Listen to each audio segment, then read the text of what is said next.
एका राक्षसाने भजन बंद केले. त्याचंही पुराणात वर्णन आहे. आपल्याकडे लखनबुवा पुराणाला किंमत आहे जास्त. वेदाची चेष्टा केली नाही आपल्या संप्रदायाने. वेदा निंदितो चांडाळ.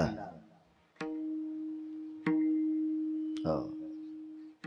वेदाची निंदा करीत असेल तर चांडाळ आहे. शास्त्राची निंदा करीत असतील तर भ्रष्ट आहे, चांडाळ आहे. मान्यता दिली, पण वेदाला आणि शास्त्राला वारकरी संप्रदायानं जास्त गळ्यात घेतलं नाही. गळ्यात एकाच व्यक्तीला घेतलं, पुराणाला. पाहावे पुराणी विचारोनी, पहावे पुराणे विचारोनी. तुका म्हणे नाही विश्वास ज्या म्हणी, तुका म्हणे नाही विश्वास ज्या म्हणी, तुका म्हणे नाही विश्वास ज्या म्हणी, तुका म्हणे नाही विश्वास ज्या म्हणी. पाहावे पुराणी विचारोनी, पहावे पुराणे विचारोनी, पहावे पुराणे विचारोनी. पाहावे पुराणी विचारोनी. पुराणीचा रस गोड आहे. स्वतः देवाचं नाव घेतलं नाही, त्या राज्याचा राजा या नात्यानं दौंडी पिटवली. जर कोणी देवाचं नाव घेताल तर त्याला फासाव देईन. नाव घेऊन दि देवाचे, नाव घेऊन दि देवाचे, हे ब्रीद हिरण्य कश्यपूचे. मंदिरं बंद केली, शांतीपाठ बंद केली, हरिपाठ, काकडा, गीताध्ययन, नाम साधना बंद केली. करायचंच असेल भजन तर माझ्या नावाचं करा. याच्या नावाचं कोण करील? पण याचं ऐकून मात्र भजन बंद केली. काही लोक मनातली मनात भजन करू लागली. साधक लोक अंतकरणातून केलेलं भजन सुद्धा जगाच्या मालकाला आवडते. एक मुद्दा सांगतो तुम्हाला. पक्षाला रामकृष्ण हरी म्हणता येतं का? नाही. पण जाता जाता जगाच्या मालकिनीनं त्या पक्षाचं शरीर लालबुंद झालेलं होतं, रक्ताबंबाळ झालेला होता. तो पक्षी मरणार आहे असं सीतेच्या लक्षात आलं आणि सीतेनं सांगितलं, मी ज्याचं नाव घेते ते अंतकरणात ठेव. हे राम, हे राम, जय राम सीताराम, दशरथ नंदन राजा राम, रघुपती राघव राजा राम. याच्या टाईम नाही केलं. तोंडान म्हणता येत नाही. अखाद्य ते खाती ती विहंगमाची जाती. काही खाते त्याला पक्षी म्हणतात. गणेश बुवा 5-7 पक्षी असे ते काही बी खात नाहीत. लखन बुवा पोपट्या किती दिसायला चांगला दिसतो. पोपट्या माहिती आहे तुम्हाला? ते राघू हिरवा किती चांगलं दिसतो. ते नालक सोयाबीनवर चाळ्या पण खाते, कापसावर चाळ्या पण खाते. दिसायला लय गोड आहे, बोलत बी लय गोड. ते 6 महिने काही दिवस त्याच्या जिबीवर मध घ्यायचा. मध स्वतः हुलिल्याला हे दुकानावर ॲडव्हर्टाईज करते त्या सुंबळायचा नाही. हो. एक जण म्हणला आपला क्वालिटीचा मध आहे, तू आज्यानं हुलील तर का मवळ, हा का तू या पंजानं हुलील तर? मवळाची एक माशी जर डसली तर 9-10 दिवस थोत्तर एवढं होईल. आणि ते म्हणतो आपला मध क्वालिटीचा आहे, रुमण्यानं बसायची जागा हाणायला पाहिजे, पुन्हा महिनाभर त्याला खाली बसता येऊ नये. आपल्या देशाचं हेच तर वांध आहे ना. ज्यानं आलोट शेतीत उत्पन्न काढलं, ज्याला शेतीनिष्ठ पुरस्कार भेटलाय, त्याच्या हातानं पाईपची ॲडव्हर्टाईज पाहिजे. शेताला पाणी देणारे जे पाईप असतात का, ते ॲडव्हर्टाईज कोणाच्या हातानं करावं? शेतकऱ्याच्या. सिनेमात नाचणाऱ्याच्या हातानं ॲडव्हर्टाईजची पाईप. ए बढिया पाईप आहे, पाईपच घाला मुंडक्यात. विठाला विठाला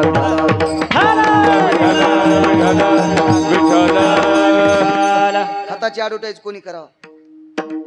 ज्यानं भरपूर कांदे काढले, ज्यानं भरपूर ज्वारी काढली, ज्यानं भरपूर गहू काढले, ज्यानं भरपूर ऊसाचं उत्पन्न काढलं, ज्यानं भरपूर सोयाबीन काढलं, ज्यानं भरपूर तूरमूग सोयाबीन काढली, अशा माणसाला म्हणावा त्यानं खताची तर हा खत चांगला आहे, हा खत चांगला आहे.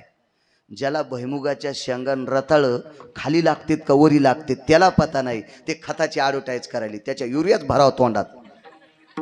तू चपला बुटाडाची ॲडव्हर्टाईज कर, तू खताडाच्या आणि पायपाची ॲडव्हर्टाईज करायच्या लायकीच्या नाही. हे आपल्या देशात नालायकपणा राबवला जातो. विठाला विठाला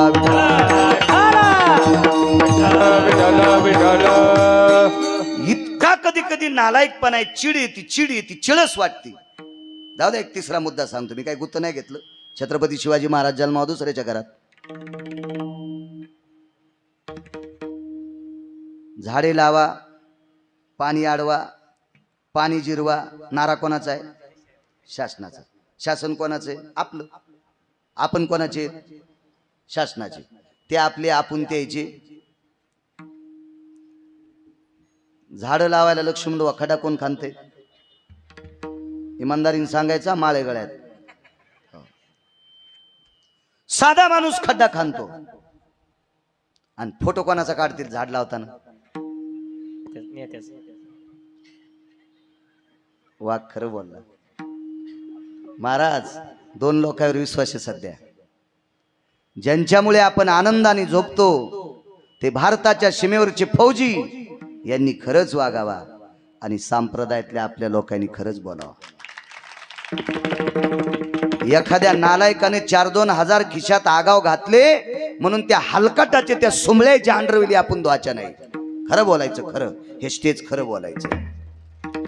ज्याच्या जिथं नाही त्या जाग्याहून ज्याचा घाम निघलाय खड खांदताना, त्याचा फोटो नाही मृदंगाचार्य महाराज. आणि ज्यानं नुसतं झाड धरले, झाड पण जमीनला टेकलं नाही, आधारच धरलो, त्याची मचाक मचाक मचाक मचाक इशिक फोटो. झाड लावल्यावर झाड जळालं. त्या झाडाला मी बोलायला गेलो, काऊन जळालं? म्हणला, मी काऊन जळालो माहितीये का?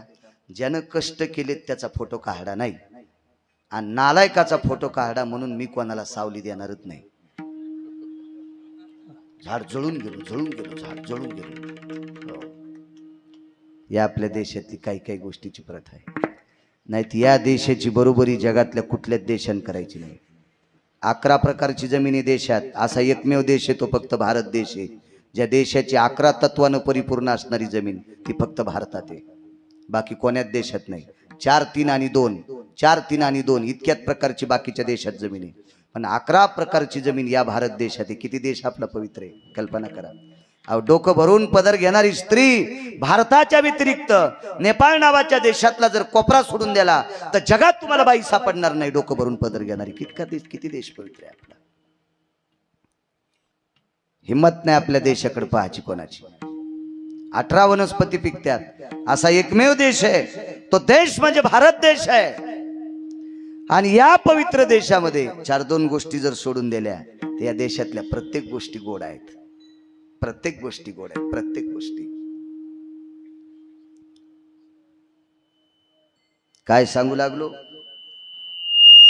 त्यानं भजनं बंद केली, त्यानं मंदिरं बंद केली. सात्विक लोक अंतकरणातून जगाच्या मालकाचं भजन करत होती.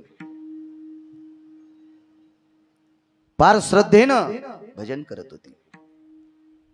पण भजन करताना त्याला कोणी दिसलं की तो त्याला फाशीवर देत होता. याचं नाव होतं हिरण्यकश्यपू. हलकट होता तो.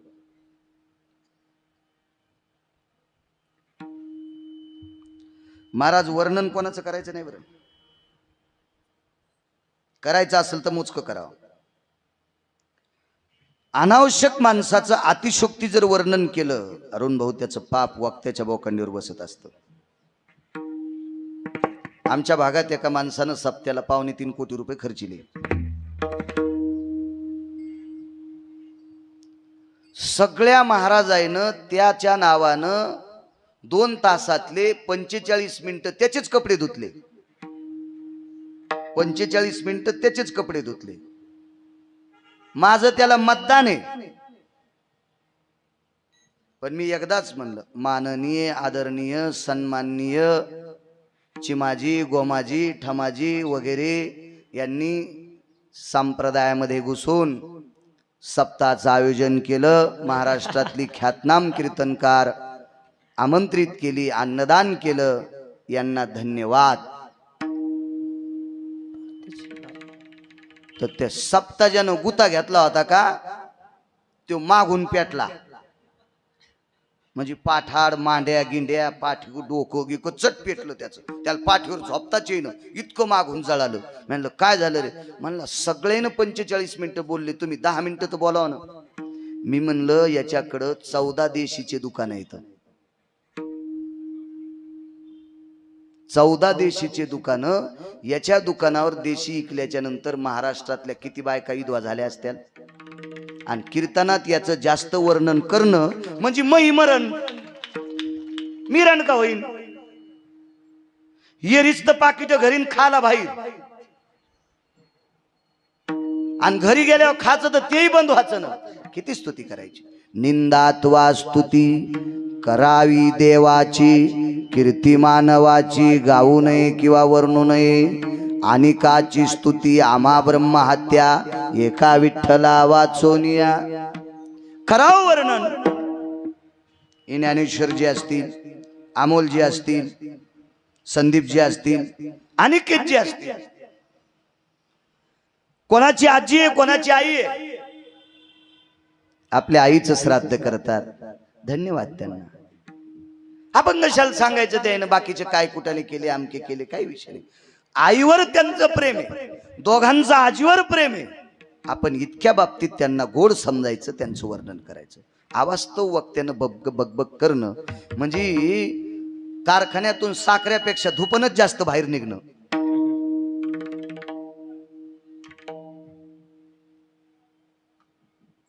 नालायक हा.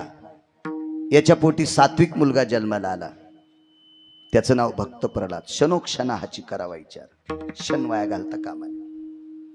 हे भजन करू लागलं. 12 वाजले वाटतं लखनता. त्या पुढे सरकतो अरुण भाऊ, सरकतो 10 मिनिटं, ताण घेऊ नका. मग लोकांनी सांगितलं महाराज तुमचा मुलगा भजन करतो ना, आम्हाला भजन करून देत नाही. धरलं धारेवर. का भजन करतो, कशामुळे करतो, काय द्यायलाय वगैरे वगैरे. सर्वांनी भागवत आहे का लक्षात येईल तुमच्या. भजन करणाऱ्यासाठी पंढरपुरातल्यानं अवतार घेतला. जगातला कुठलाही विज्ञानवादी माणूस, किती बुद्धिवादी माणूस, किती जरी विज्ञान पुढे गेला असेल तर असा माणूस तयार करताच येत नाही. डोकं सिंहाचे, शरीर माणसाचं आहे आणि हात अस्वलाचे आहेत. नरसिंह भगवान प्रगट झाले. हे बी नालायक असा वरदानाच्या बळानं मातून गेला. त्याला घरात मरण नाही, दारात मरण नाही, रात्री नाही, दिवसा नाही, माणसाच्या हातात नाही, शस्त्रां नाही, जनावराच्या हातात नाही, सजीवाच्या हातात नाही, निर्जीवाच्या हातात नाही. वा. दिवस माळाला सूर्याचं बिंब दिसत नाही पण उजेड दिसत होता, संधी प्रकाश. रात्र नाही दिवस नाही. मला सांगा, डोकं शिवाचे, शरीर माणसाचे. माणूस म्हणावं का पशु म्हणावं? दोन्ही नाही. घरात दारात नाही, उमऱ्यावर मारलं. सर्वांनी कथा भाग ऐकलेला आहे. सजीव नाही, निर्जीव नाही. माणसाची नक सजीव आहेत का निर्जीव? निर्जीव म्हणावं तर वाढतेत, निर्जीव म्हणावं तर लांबतेत, आणि सजीव म्हणावं तर कापताना दुखत नाहीत. न ती सजीवा भयू न निर्जीवा जायते नाम, ऋतुभय व्यालाक्षानाम नखागृभय स्थितू. शास्त्र सांगते, पुराण सांगते, वेद सांगते. आणि मग त्याला मांडीवर घेतलं आणि मारणार. नखा अशी थोडी थोडी पोटात घुसली होती. थडेल दिवशी पोट फाडून मारणार. प्रल्हाद आरडला, भगवान थांबा 1 मिनिट. देवानं सांगितलं, प्रल्हादा हा भजन करणाऱ्याला त्रास देतो, याच्याकरता मी याला मारायला आलोय. आणि आता भजन करणारी म्हणत असतील याला मारू नका, तर मी तुमचं ऐकत नाही, मी मारणार आहे. प्रल्हादाने सांगितलं, देवा मारा, त्याबद्दल दुमत नाही. मला माहिती आहे तुम्ही ठरलेला निर्णय वापस घेत नाही, तुम्ही मारा, पण मला 1 मिनिटाचा वेळ द्या ना. भगवंतानं सांगितलं 1.5 मिनिटाच्या नंतर अंधार संपायलाय.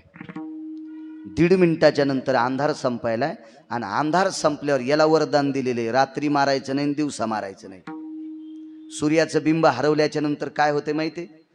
सूर्याचे किरण या धुळीत मिसळल्याच्या नंतर, सूर्यबिंब मावळल्याच्या नंतर सुद्धा 15 मिनिटं आपल्याला उजेड दिसतो. याला संधी प्रकाश म्हणतात.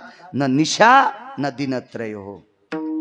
भय निशपती भय दिनपती जायो निशपती भय दिनपती जायो या लाक्षांबय सकल तिला तृणांकुर भय जायन्ते रजकन भय तति जायन्ते दिवाकरावव सकल सुरे. त्या दिवाकराचे किरण या भास्कराचे किरण रजकन सूर्याचे किरण असतात म्हणून प्रकाश असतो. 1.5 मिनिटात तुला काय करायचं ते कर. प्रल्हाद जवळ आले आणि वडिलाला असं सांगितलं, बाबा डोळे उघडानं, बोलूच नको म्हणले. तू ज्याचं भजन करतो तो मला पाहचाच नाही. किती हरामखोर हो, पोट फाडायला तरी पाहचत नाही. अहो किती मोठा आहे ते. मला एक म्हणायचंय, बळविने शक्ती बोलू नये, बळविने शक्ती बोलू नये माणसानं. बोकड्याचे शिंग किती जरी मोठे झाले तर शू मला मारित असतो का? कुत्र्यानं किती जरी गावरान तूप खाल्लं तर हत्तीला डसाव का? एक सोंड फिरली तर पोत्रा होईल ना कुत्र्याचा, आहे का नाही? कशाला देवाच्या विरोधात जायचं या हिरण्यकश्यपून? मुलांनी सांगितलं, बाबा डोळे उघडा ना, उघडा ना डोळे. अर्धा मिनिटं निघून गेला, 1च मिनिटं राहिला. भगवंतानं सांगितलं, प्रल्हादा तुला सांगतोय आम्ही, या 1 मिनिटात काय करायचं कर, शेवटचे 2 सेकंद माझे आहेत. उघडान म्हणला, बाबा उघडान. अरे काय तू ऐकायचं? अरे तुझ्यामुळं मला बापाला मारणारा माणूस आलाय, तू माझा मुलगा आहेस, आणि तुझ्यामुळं मला मारणारा माणूस जन्माला आलाय, इथं प्रगट झालाय, आणि तुला बी काय पोरग म्हणायचं? आणि जो मला मारायला आला त्याला काय बघायचं? म्हणले, बाबा एक लक्षात ठेवा, तुम्ही मला एवढा प्रयत्न केला मारण्याचा तरी मी मरत नाही, कृपा त्याची आहे. मग घेणं डोक्यावर तूच. रगील होतं ना ते बाप, हलकट होता ते बाप, नालायक होता ते बाप. पण प्रल्हादानं सांगितलं, बाबा तुम्हाला वंशाची शपथ आहे, तुमच्या कुलाची शपथ आहे, डोळे उघडा. लखन तात्या डोळे उघडे, त्यानं प्रल्हादाकडे पाहिलं पण देवाकडे पाहिच नाही. 9 सेकंद टाइम होता, फक्त 9 सेकंद. प्रल्हादाने सांगितलं, बाबा ज्या माऊलीनं तुमच्या नावानं कुंकू लावलं, अविरत तुमची सेवा केली, अशा तुमच्या कुलातली पत्नी, तुमची आई, तुमची आजी, वंशानाम कामिनो प्रियोजना वचनस्तो बधजायते, हे आपल्या कुळातल्या सदाचारी सात्विक बायकांची तुम्हाला शपथ आहे. याला 2-3 सेकंद तरी पहा. रागाच्या भरात हलकट हलकट हलकट हिरण्यकश्यपूने मरता मरता 3च सेकंद देवाकडे पाहिलं. 3च. आगा चक्षुची पाती मिनी भव आईस्ता नीती, तया क्षण एक मनती चक्षु प्रेरेका. वरची पापणी खालच्या पापणाला चिटकती, त्या अवस्थेला क्षण निमिष म्हणतात. आणि 3च सेकंद पाहिलं, मारला पट्ट्या. मारल्याच्या नंतर प्रकार काय झाला आपल्याला थोडेसे विठोबा रुक्माई झाल्यावर फुलं उधळू आपण. हो, मारल्याच्या नंतर प्रल्हादांनी सांगितलं, माझ्या बाबाचा उद्धार करायचा. होऊ शकत नाही उद्धार, तुमचं राक्षसाचं कुळ वाईट आहे. देवा राक्षसाच्या कुळात मी भजन करणार आहे. मग तू भजन करतो तर तुला उचलून घेतलं ना, नाम प्रल्हाद उच्चारी तया सोडवी नरहरी, उचलो न घेत कडेवरी भक्ती सुखे नहाला. मी तुला कडेवर घेतलं, तुझ्या बापाचा काय संबंध आहे? काय हुशार होते प्रल्हाद, वेळ वाया घातला नाही. लक्षात ठेवा, क्षणोक्षण आची करावा विचार. प्रल्हादांनी सांगितलं, जगदानंद कंद जगतपते भगवान नरसिंह भगवान 3 सेकंदा करता माझ्या बाबाने तुम्हाला पाहिले. कोटी ब्रह्मा हत्या मुख पाहता जाती, अगणित लावण्य तेज पुंजाळती, रत्न किळ फाकती प्रभा. कानडावो विठ्ठलू कर्नाटकू तेने मज लावी वेदू. तुमचं चेहरा वेद लावतोय. पाहिली या वेद लावी बैसे जीवी जडोनी. ही तुमच्या रूपातली ताकद आहे. आणि माझ्या बाबांनी मरता मरता 3 सेकंद तुम्हाला पाहिलं. हसू आलं देवाला. देवानं सांगितलं त्याचा उद्धार नाही करणार, पण एक लक्षात ठेव, 3 सेकंद माझ्याकडे पाहिलं. अख्खं जीवन कोळसा, अख्खं जीवन बेंदाड, अख्खं जीवन धुपन, अख्खं जीवन गबाळ. फक्त शेवटचे 3च सेकंद देवाला पाहिलं. याच्या बदल्यात काय केलं माहितीये? या राक्षसाच्या कुळात जन्माला आलेली एक पोरगी पंढरपुरातल्या मालकानं सून म्हणून स्वीकारली. तिचं नाव होतं उषा.